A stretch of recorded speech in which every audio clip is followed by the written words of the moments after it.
Hello everyone, it's July 22nd, 2022, and it's day 2 of my vocal recovery and reviving journey, and I am taking exercises. And in the last video I didn't mention his name, excuse me. His name is Arceneaux, and he is my vocal building online coach right now on YouTube, where I can get videos for free.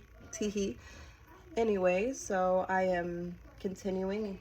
Last time it was about opening my voice, that first initiation of getting used to my muscles and kind of relaxing them, having things feel natural, kind of getting rid of those mental quirks or just mental tensions that sometimes we have before we sing. We tense up before we hit a note, or kind of getting that first feel and, well, familiarity for me, because I understand that feeling, but I haven't felt it in so long. So I'm re-familiarizing my muscles with the flow of my sound and of my voice. As you can hear in the background, my son is banging his toys everywhere like a typical 5-year-old does, so don't let that disturb you too much. Actually, this is what we're gonna do. We're gonna just go ahead. I'm back. I went in and just closed his door. I think it'd be better for both of us, huh? All right, so Arceneaux in lesson 1 of vocal building, I followed the opening of the throat, and lesson 2 is going to show me, it looks like I will be increasing my vocal range, and I will follow along from there and see what he has in store for video number 2. We're going to focus on lip rolls now, and I know we did a little bit of light lip rolling in the previous video, but we're going to get more precise now. I love lip rolls so much because they help to reduce throat tension significantly, and I think of it like this. Lip rolls teach your vocal cords and diaphragm to communicate well together. If you've got the lip... So I wanted to get started playing the video, but in the first vocal building video, he was instructing to open up the voice. I did about 4 exercises. I started off with just yawns, you know, not forced, very natural. The mind connects with the jaw and the muscles from there, for what I feel. Anyone can feel different.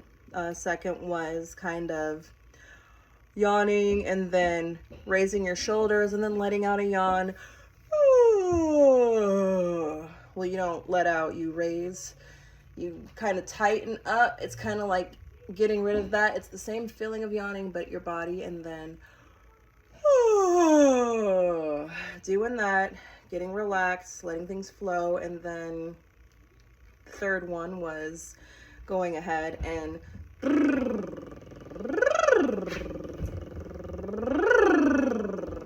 should flow natural. If your lips are vibrating, from what I've heard from my old lessons at Lincoln Land, my teacher always told me that when you do that, you are successfully incorporating your breathing from your diaphragm.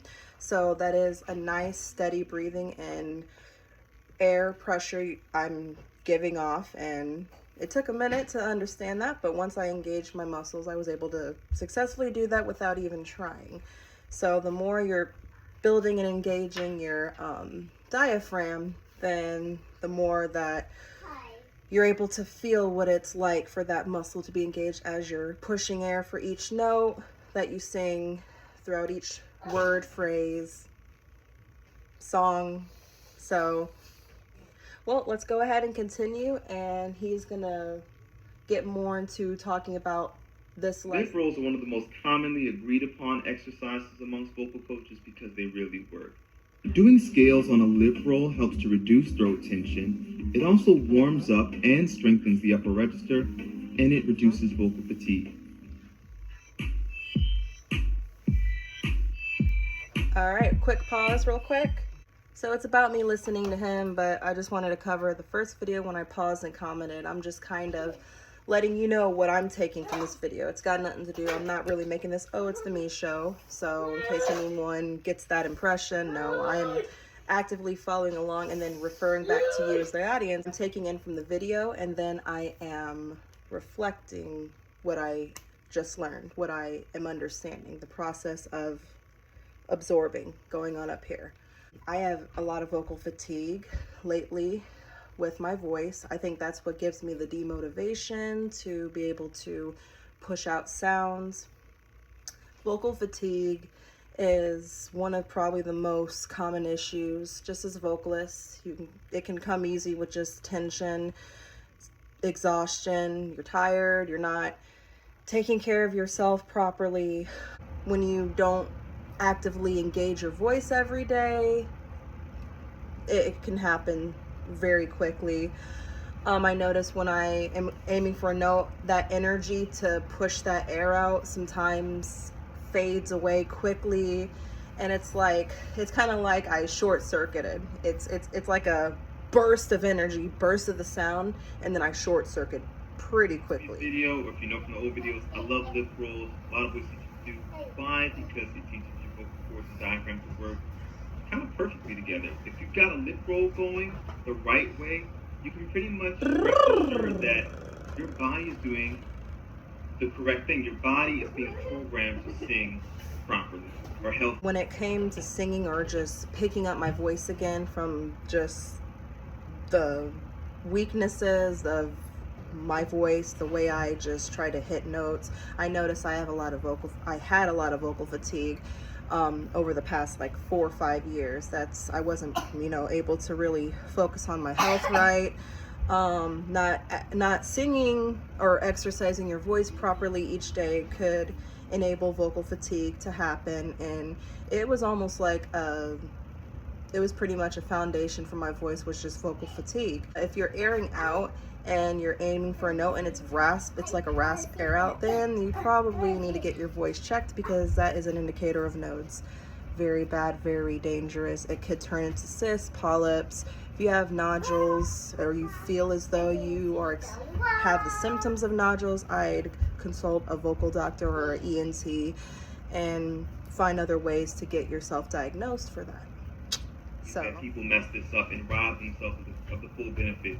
Number one, don't be afraid to use your fingers. If you want to put your index fingers into the hollows of your cheeks, for a lot of people it helps tremendously.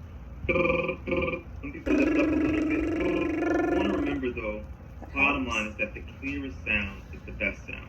So whatever helps you get a clear sound is the kind of sound. What we don't want is this. Looks like you made your way out here. No. If you're using the letter P as a call, you're exhausting yourself. That's a lot of pressure you're putting. It's not the shoulders relaxed, natural. Neck relaxed, jaw as relaxed as possible. And if you feel a contraction anywhere, feel it in the lower abdomen, feel it in the side, feel it in the back, or maybe in the lower chest or side ribs. But basically, the mid to low torso is fair game. But up here, no. So we want. Now we're going to use this scale. Oh, I did that without pushing my cheeks in. So. Okay.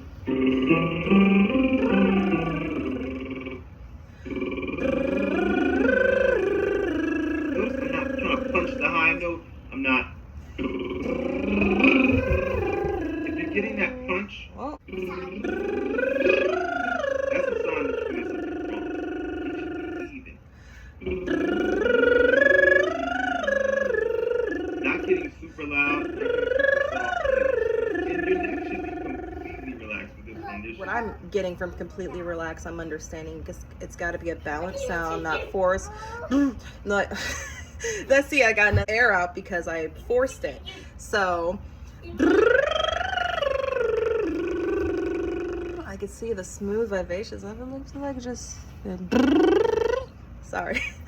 Funny me. Okay. I noticed when he's saying not pushing too hard.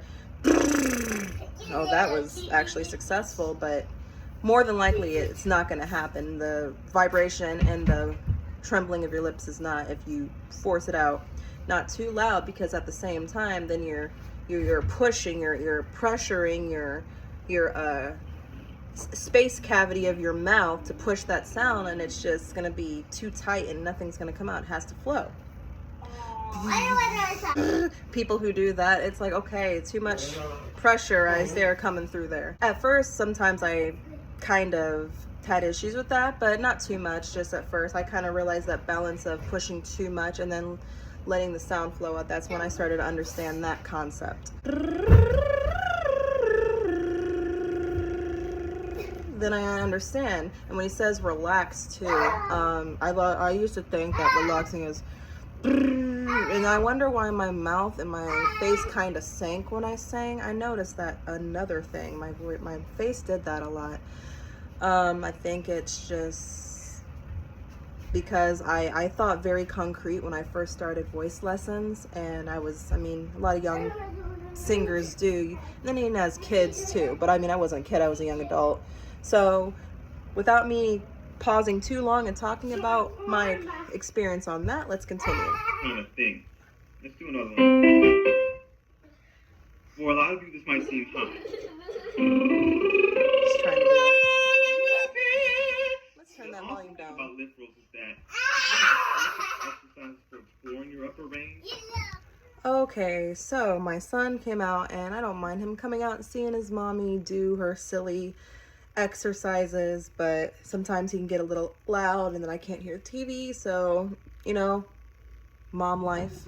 So normally for a lot of, especially for beginner singers or untrained singers, going from chest voice up in a head voice or mixed voice in a head voice might feel really difficult.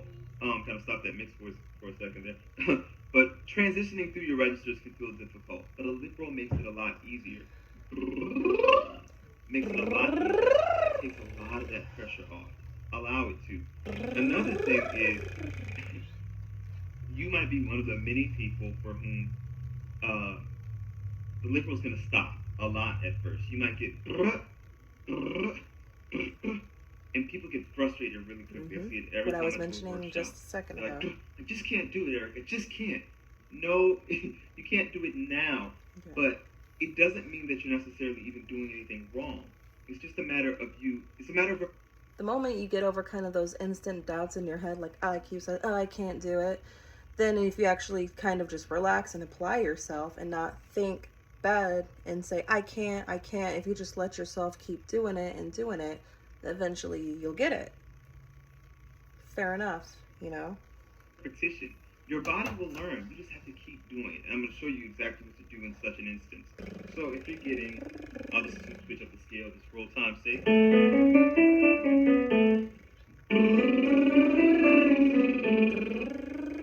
If you're getting, and keep stopping, that means take a pause, breathe normally, and ask yourself, am I making a clear buzz sound? Am I allowing my neck and shoulders to relax? If the answer is yes,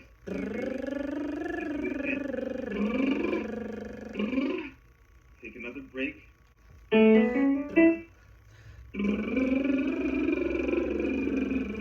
It really, within a matter of minutes, you can get it. My whole point is this.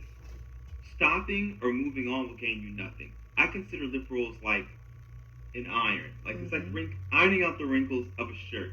If you go over the shirt once, the wrinkle may still be there. You don't go back and push twice as hard and just and throw the iron out the window. Trying doesn't mean you get hard with it. I like that.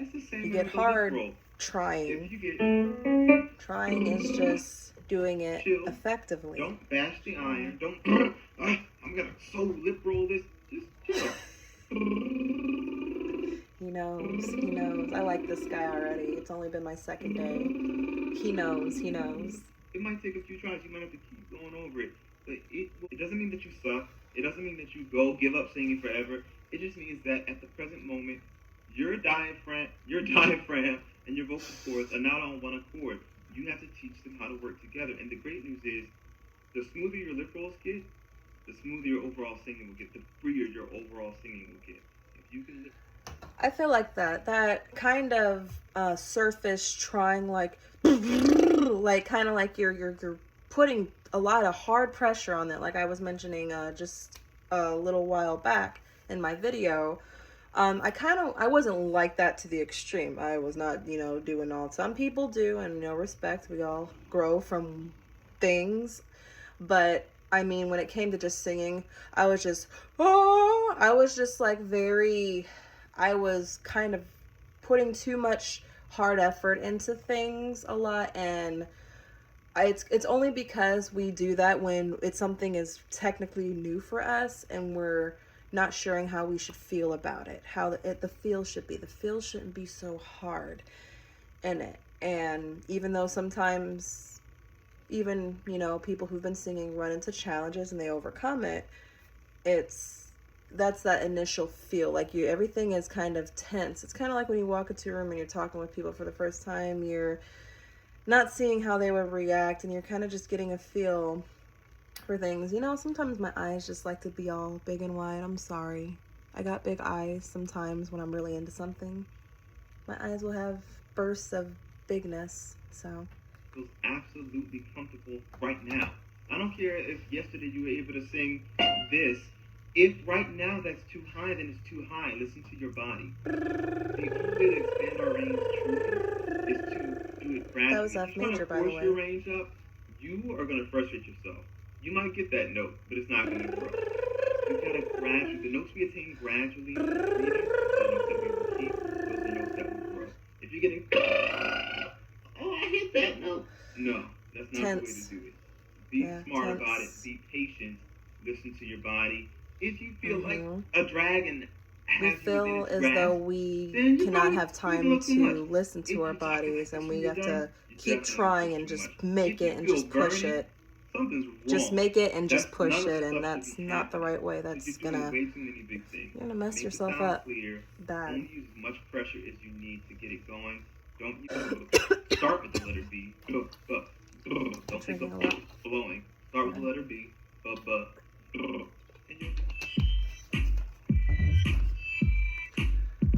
Alright, so that was a fairly shorter video from Eric Arceneaux. It's spelled very unique. It's almost French. Arceneaux, Arceneaux. So I really enjoyed watching that, and I think even after only the second day, I'm starting to get more comfortable, kind of looking and, you know, being in my camera. I'm not in my camera often, but I will say that that makes a lot of sense, and why lip rolls, now I see why they're very effective for first singers, for first builders of your voice, for rebuilding, revitalizing, any type of way of repairing that. Also, prior to this video, I took some of what I learned from lesson 1 in opening the voice. I yawned. I even did some of my like old personal exercises that I knew, but I didn't push myself. You don't want to push yourself. If you're there, you're there. If you're not quite. And I think that is the biggest thing in my pride as a young singer that I had to overcome. And a lot of us don't want to admit that, but you know what? I can definitely say I can. I think about my old videos months ago, several, and I know sometimes I think, oh, it's only a few. No, several months ago, I had videos I posted. I did renditions of a couple songs. One may have been Sound of Silence from Disturbed. You know, I have my diversity in music, and I would notice I was kind of stiff, and just all you see is my mouth moving, but I really didn't have the, you know, presence of the song. And I think it's because more so, first of all, I will say that camera, you know, I will say that the better you get being in a camera, and I think the more you feel about yourself, about something, the better things will be. When you're confident in delivering something to yourself and you can look at yourself and do that, I think that is very helpful, that you will be successful in that. If you can look at yourself like I'm looking at myself in the mirror and understanding, and I know I've reached a mentality now where I wish I would have had years ago, but it took years, you know. Sometimes we don't have people to help us build our self-esteem or our sense of encouragement of doing something, and that's very important, you know. I'm really glad, in a sense. I mean, at this present moment, I have a better sense of home health and routine, but I'm still working. I'm not where I want to be, but I'm getting there. So, till next time, this ends the vocal building lesson 2 from Eric Arceneaux. and I will keep my lip rolls rolling. If you want to take some advice and take off my video, it's not the best presented video, but I'm getting there. I can notice that I have a little bit more personality even today, so it's really awesome. Have a good night.